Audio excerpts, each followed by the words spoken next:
Hi guys, welcome to the second book of Exodus. I hope you're loving reading the account of Exodus and the account of the Israelite people in Egypt. How did you go with reading the plagues? I am terrified of frogs. So when I read this, I'm like, oh my goodness, I would have stopped at the frogs if I was Pharaoh.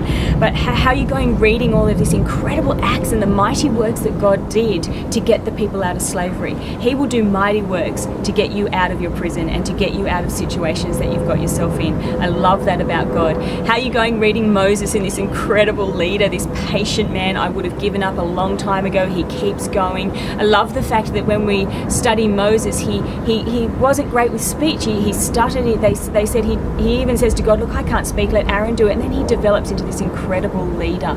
Now, the book of Exodus, the name Exodus, guys, actually means going out, departure, or the way out. This is the redemption of God. This is God rescuing his people. Keywords are redeem, setting free. We know that through this book, and as we are reading this book, that God will set you free of anything that you have in your life. The major themes of the book, covenant, continuation. We've got this covenant agreement in these books. This is we've studied this, a covenant agreement between his people and God.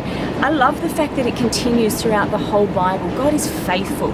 Elect, we've got God asking his people to be separate, to be holy, to be his chosen people. Imagine amongst all the pharaohs and amongst all the gods of Egypt, imagine amongst all of that, staying pure to God.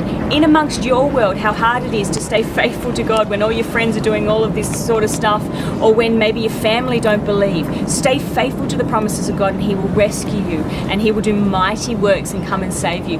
The dive this week, guys, is holy distinction. You can see the protection of God through this book as you read it. You can see the protection. Imagine crossing the Red Sea.